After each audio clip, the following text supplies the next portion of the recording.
What's up, everybody? It's PB here, and I'm back with another review of Stargirl Episode 10, Brainwave Jr. I mean, they really weren't thinking too much to differentiate this one from the previous episode, being that it was called Brainwave, and all they did was literally add 3 characters, being a J, R, and a period. But I guess that's par for the course for Stargirl, at least for the Justice Society. They don't know how to name anything.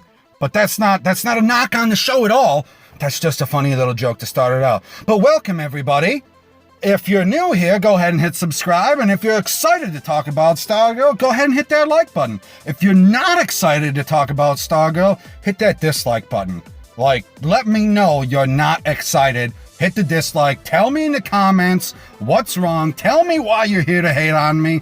But with no further ado, let's get into it. You know how I do it here, everybody. First, I'm going to talk about it in general so that you can, get an idea of it, non-spoiler, and then I'll get into the recap review with the spoilers.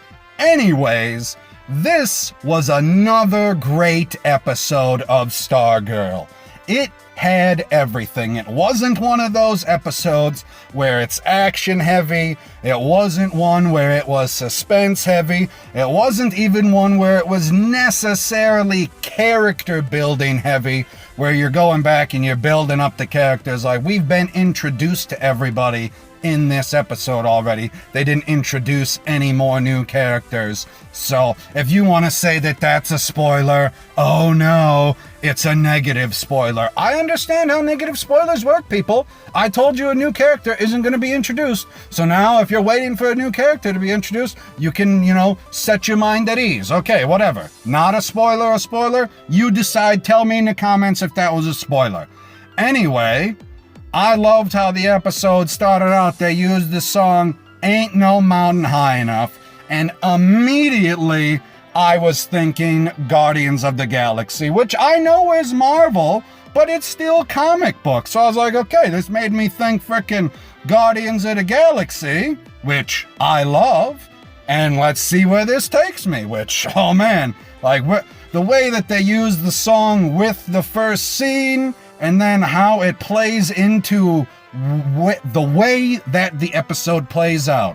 The entire song can be used as an analogy for the episode, because I don't think, with the way the episode ended, definitely a cliffhanger. Most definitely a cliffhanger, because I don't think that Barbara is going to follow through on what she plans on doing. Can't spoil it, because I told y'all that its beginning's non-spoiler. But beyond that, I loved everything about it. It had good dialogue. It had the cheesy... I gotta have that little bit of cheesy dialogue. Like, it's not a comic book property if I don't have at least a little bit of cheesy dialogue, right? You gotta have that little bit of cheesy dialogue. And then there was action. Oh, man. It wasn't like the series premiere or anything, or I believe, episode 6 when they were fighting, Sportsmaster and Tigress. Like, there was a lot of, those episodes were action heavy, but there was still some action in this episode, and it was damn good. And the way the characters are interacting with each other, everybody is consistent. That, to me, is the most important part of a show and what will keep people hooked. All you have to do is keep your characters consistent, and the story itself will unfold naturally, because they already have their story figured out. They know the big plot points they want to hit, and the mysteries that they want to reveal, and everything that they want to connect to make you be like, oh man, that's amazing. They know what they want to do. So you need to make sure that you keep your characters consistent, so that when you get to those moments, it's not a huge 180 or even a 90 where you're like, wait a second, you were down this path and now you're making a hard fucking 90-degree left turn and you're making these types of choices. You don't have those types of issues in Stargirl. That's about all that I can say, non-spoiler. So with that said, you got about 5 seconds to get out of here before I spoil the shit out of this. Are you ready? I don't think that you're ready. Did you click off, or are you sticking around? So if you're sticking around, I appreciate it. If you didn't stick around, I'd appreciate it if you come back and watch the review after you watch this episode. Watch this episode, people. You need to watch this episode. Trust me. Anyways, let's get into it. Episode starts. Ain't no mountain high enough, like I said earlier. It's playing. You get the little intro for DC. And I was like, okay, cool. What are we doing? 2 years ago, Blue Valley, Nebraska. I was like, okay, what's happening 2 years ago? There's not a whole lot of things that could be going on 2 years ago. And they pan in, and it's a diner. And we get to see the scene where Pat and Barbara meet for the first time. And they both find out that they're just in Blue Valley doing some business, and they both happen to live in Los Angeles, and their meet cute story is the waitress asked if they wanted any food because they were closing soon, and they both ordered at the exact same time a banana split. And then they chat a little bit. The waitress comes back and she says, I'm sorry, we only got one left. And Barbara goes, you know what? I got a good idea. Not the best dialogue. I was hoping that they would be like, you know what? It's my wife said, and she came up with this line. She's a good editor. She said, you know, it's called the banana split for a reason. Now that is a good line that they should have put in there. Anyway, that's how it starts off. Those two meeting up. Like that is a good way to start the show. And then, boom, we cut back to right where the last episode was. They're in the basement. Barbara's freaking out. She's like, what the hell is that staff? Courtney's trying to tell her. Pat's trying to tell her. And Pat's like, would you just stop just for a moment? Stop and let me tell Barbara everything from the beginning. And he puts his finger up to Courtney. General Zod. Now, if you know me and you've listened to me, you probably know who General Zod is. If you don't, go check out his channel. He's one of the prophets of geek culture and my friend. General Zod. When you watch this episode, this is how you put your finger up to a girl. You probably don't put your finger up to your woman. As you can tell, Pat didn't put his finger up to his wife. He put it up to his stepdaughter. You probably shouldn't be putting your finger up to your wife like that to be like, quiet, women, quiet. But you can put it up to your daughter when she's being, you know, a talkative bitch and you need her to shut her fucking trap. So then they have a whole freaking blowout. Barbara tells Courtney she's got to go to her room, and then she just starts laying into Pat. And is like, you know what, Pat? I'm sick of all your shit. I'm sick of all the lies. Get out of my house. And I was like, you know what?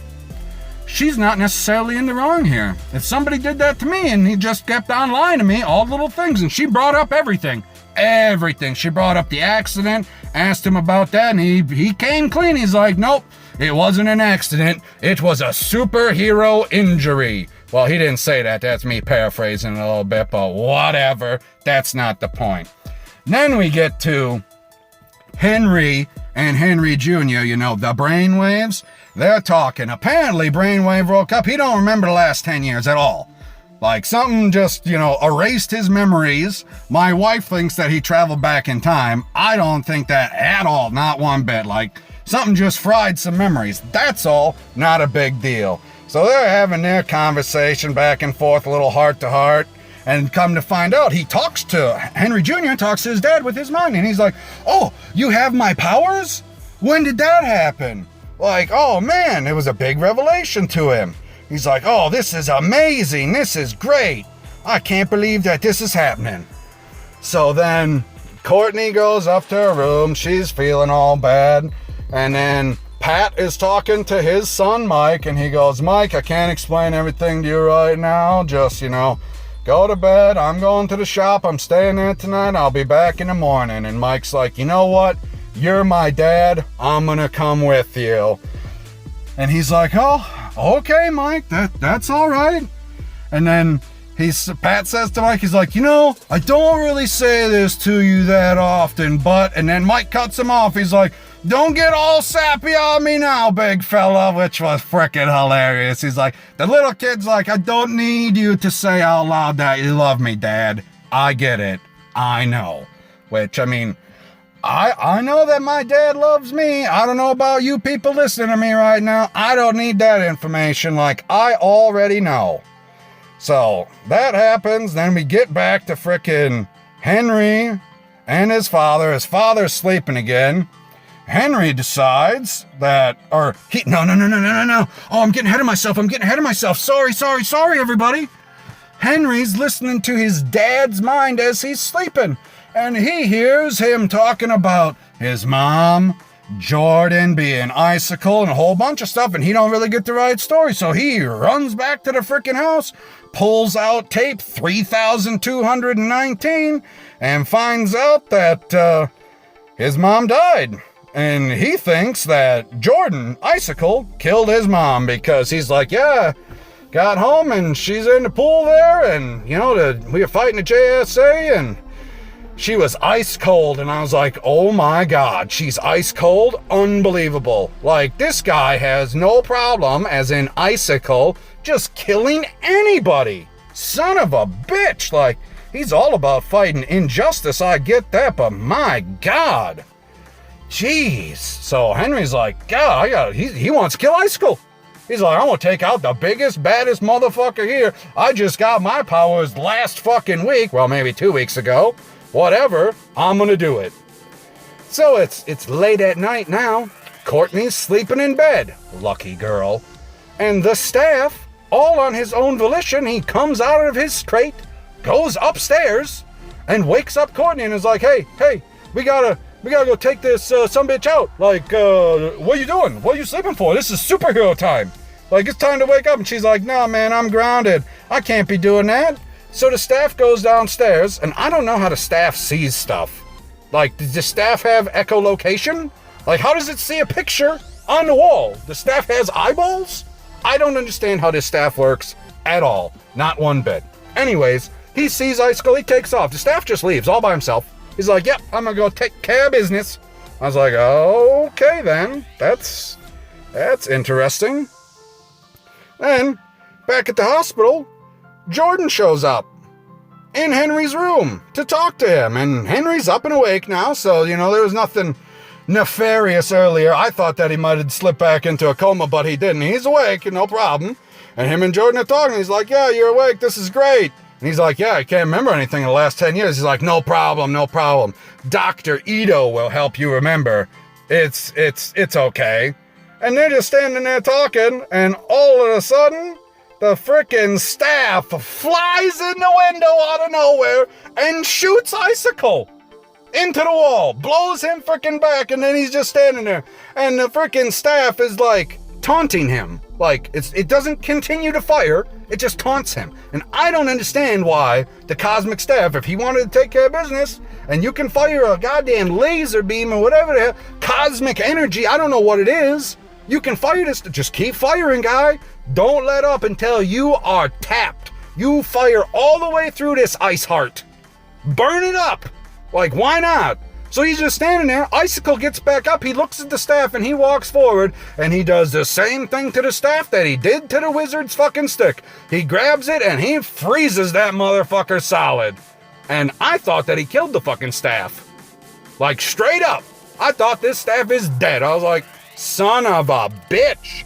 My God. So right after he did that, Henry shows up at the hospital. And he's like, oh shit, my dad's talking to Icicle. What am I going to do now? And then Icicle and Brainwave, they go to leave together. Well, I guess it's Jordan and Henry right now because they're not in their supervillain outfits, but whatever. And Henry just ducks behind the counter. He's like, yep, can't be letting these supervillains see me. Especially that one when I think that he killed my mom. Anyway, they go to leave. Brainwave thinks that he senses Henry. Hears him. I don't know if, like, you're hearing the brainwaves. I don't know exactly what's going on. Like, I don't have telepathic powers, so I don't know how it works. If you know how it works, let me know in the comments how it works. I am not the comic expert. I've just seen every single minute of this show.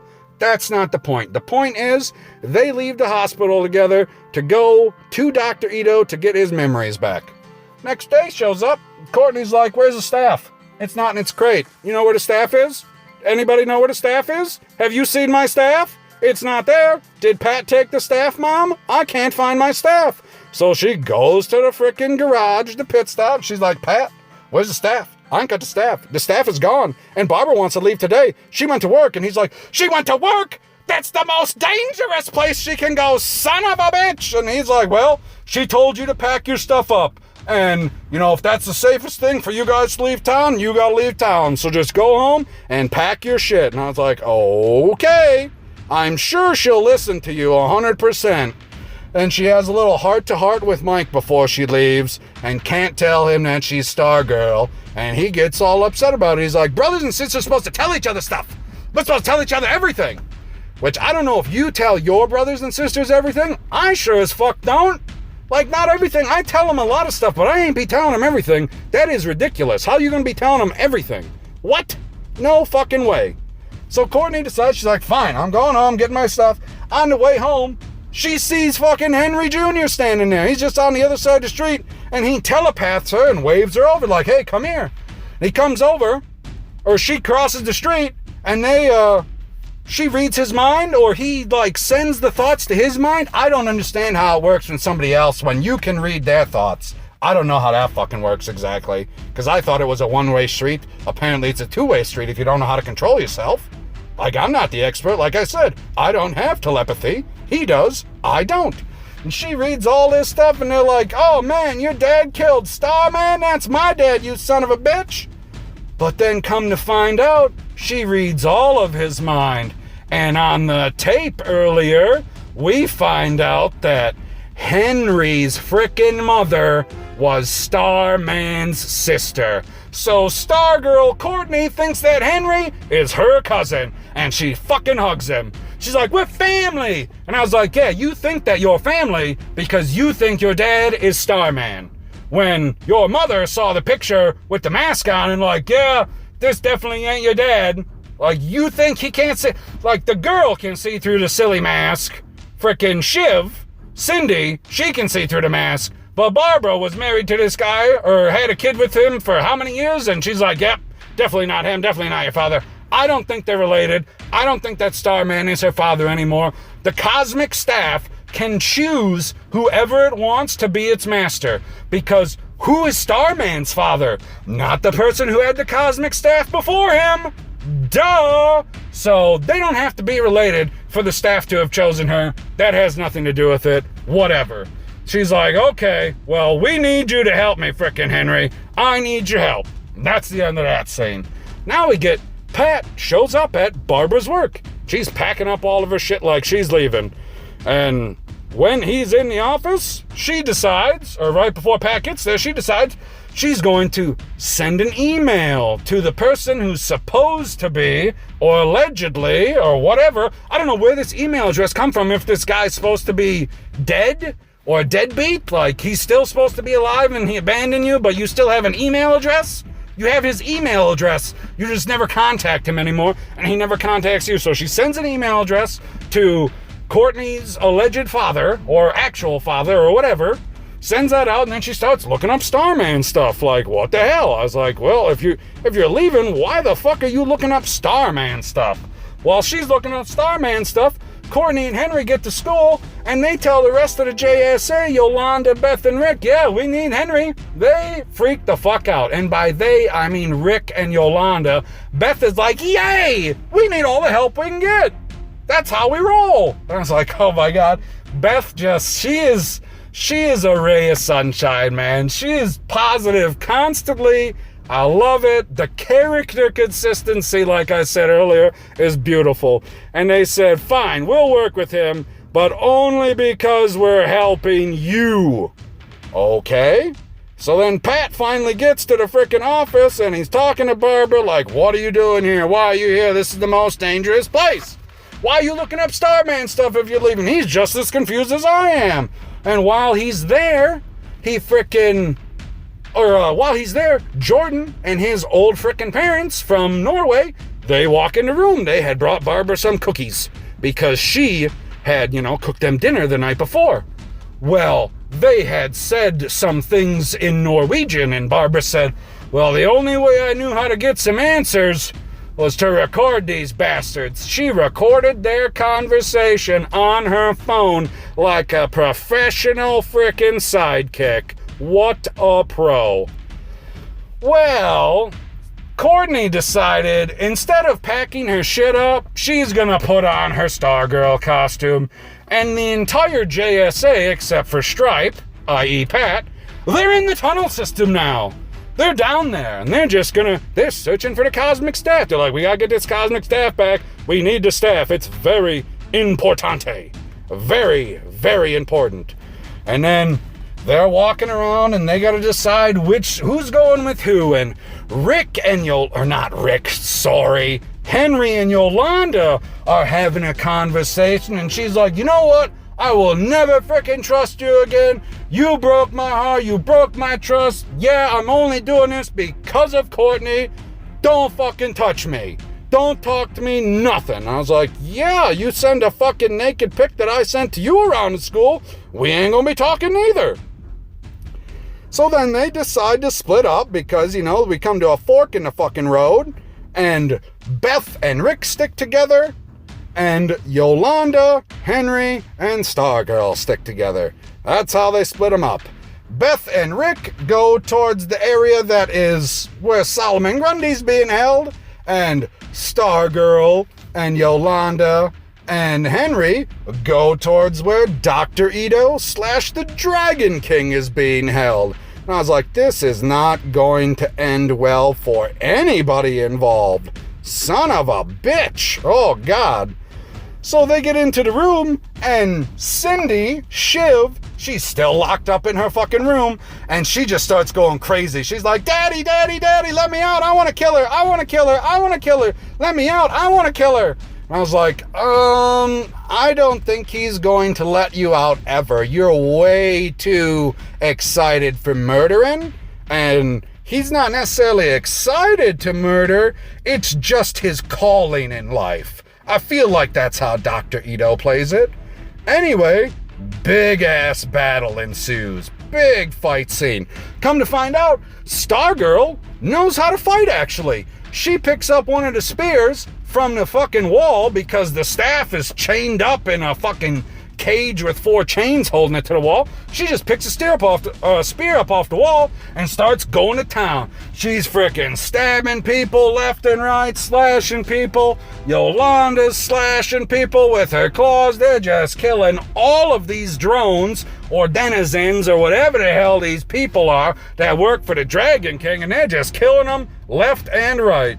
Whereas Rick decides he's gonna kill Solomon Grundy. The only way to kill Solomon Grundy is, I'm gonna rip this fucking door off. Oh my God, so we're sitting here wasting time trying to rip a door off instead of doing what the frickin' mission is supposed to be. Typical fucking Rick. He's like, oh, my emotions have changed what I want to do. Same thing like when Pat asked him to go through the book. He's like, nope, I'm doing my own thing. Fuck you, Rick. Like, you're such a dick to everybody. Why can't you just stick to the plan, you son of a bitch? So then they start fighting, and they're just killing these drones left and right, left and right, left and right. And Yolanda finally gets the bright idea to cut the fucking staff loose. And while she's doing this, Stargirl is losing her fight to the Dragon King. Like, he pulled his sword out, and I was like, he'd been training with this sword for I don't know how many years, since he's been alive, since the 40s, 30s, 20s. Like, I don't know what year he was supposed to be executed 73 years ago. That's what somebody told me in the comments of my video last week. Thank you very much. I don't remember your name. I wish that I could. Shout out to the comments section. I appreciate you. Anyways, Yolanda gets the staff free, and the staff is still just sitting there, not doing anything. I was like, dude, you just flew away. What the hell's your problem? So Yolanda's holding the staff. The Dragon King is about to kill Courtney, and she gets her the staff just in time to block the fucking sword that the Dragon King has, and staff springs to life. So there has to be some connection to whichever person the staff has chosen that helps ignite its, I don't know, its core or its essence or something like that that sparked it back to life. because it can live all on its own. It flew there on its own, but it didn't come back to life until she touched it. So there's something extra going on there that I don't entirely understand. But if you understand it, let me know below. So then, this staff knocks the Dragon King back and his hood comes off, and holy fucking shit if it's not the scariest fucking demon I've seen in my fucking life. Have you seen Jeepers Creepers? Because this is fucking worse, and there's a goddamn reason that he has his hood on. Oh my god, it's fucking terrifying. How did he ever get a woman? There's gotta be some serious fucking brainwashing going on. I ain't having sex with the lizard or the queen lizard or dragon queen or whatever the fuck this goddamn thing is supposed to be. It was terrifying. He must go to the same dentist as Frank from Always Sunny in Philadelphia because his teeth were sharp as fuck. My god. Well, they, use a cosmic staff, and they're still fighting, and Henry's like, well, I don't know how we're gonna get out of this. He just unleashes a butt ton of psychic energy and blows his father back because his father tells him, well, oh no, let me, once again, I've gotten ahead of myself. I don't remember if it was right here or if it was at the very end. So I'll just compile it all together because we're getting right to the end of the show here. Right to the end of the show. One side point. The conversation that Barbara and Pat Barbara recorded for Pat so that they get the answers. The old woman said that it's not going to matter soon because the machine is going to get turned on, and neither of them knew what the hell they were talking about. That was the little key there. So now Barbara's like, well, son of a bitch, what the hell's going on? Nobody knows what the hell is going on anymore. Nobody. Not one bit. And then they do one little cut back to Barbara's computer. She gets a reply at her business email from Courtney's father. So it would appear Courtney's father is not dead, which would mean her father is not Starman, so not related. God, like this girl and her assumptions, like she'd be jumping to conclusions immediately.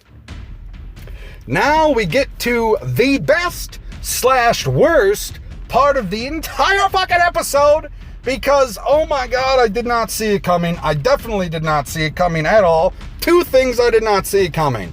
The team, I don't know why they got into this predicament. They get to the end of a hallway and there's a bunch of steel bars. Well, I was like, easy way to get out of these steel bars. Just have Rick fucking bend them apart and you walk right through. And that's what they do. Rick bends them apart. Beth gets through. Yolanda gets through. Rick gets through. And then the bars get bent back together. Or wait, Rick didn't get through. He was about to go through, and the bars get bent back together. How did they get bent back together? Brainwave did it with his fucking mind. Oh my god, didn't see that shit coming. He's standing at the other end of the hallway. Son of a bitch. So Henry's like, what if I give you some assistance? So then he's using his powers to pull the bars apart. Power Man Rick is using his powers to pull the bars apart, and they pull them just far enough for Rick to get through. And then Courtney's firing the staff at Brainwave while they're doing this, and he's holding that back with his mental shield. And then he says, Courtney, you get through first and then I'll go. And she goes, no, you first. So he picks her up with his fucking mind and pushes her through the fucking gate. And then he stops and the bars get pushed back together and he turns around. And I was like, okay. Now for the big reveal. The biggest reveal, which I did not expect one fucking bit. I thought I had it figured out.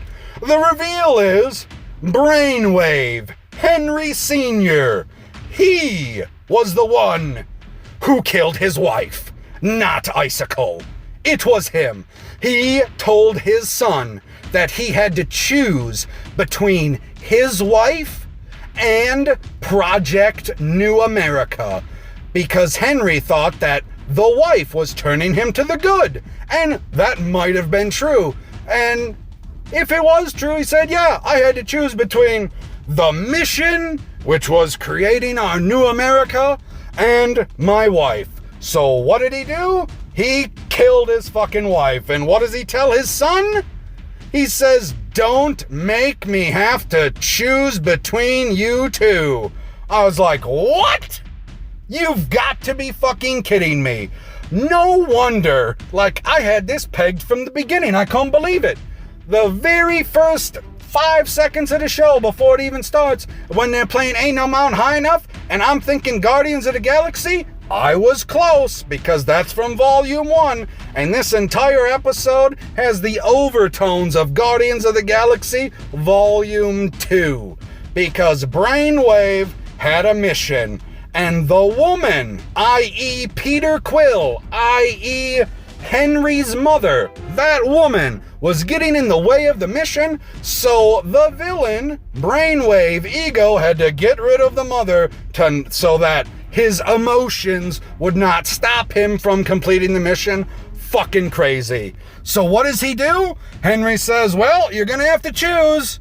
And I thought, well, maybe, we got telepathy here, so it's gonna be a mind fuck thing, right? He's gonna screw him over with his brain. Nope, he decides to collapse the structure above him, on top of him, and literally smushes, completely flattens his son to death. There ain't no coming back from that at all. Like, no way. 100% he murdered his son. So it don't matter if he remembers anything. He's definitely a villain again. And that's how they end the episode, with a villain murdering his son. Like, my God, people, that's fucking, that's villainous. I thought Icicle was bad as far as being a villain, like he's killing other people's kids. I don't know if Icicle could kill his own kid, but I know that Brainwave can kill his own kid. Holy shit. Anyway, that's the whole episode, everybody. I thought it was spectacular. Let me know if you thought it was spectacular. Let me know what you thought about my review down in the comments below. That's all from me, everybody. I am Pop Culture PB. Until next time, everybody, please click on something that's going to pop up here in a second, and I bid you adieu. If you are enjoying the content, please hit subscribe and ding the bell for notifications. That way you will never miss an upload by Pop Culture PB.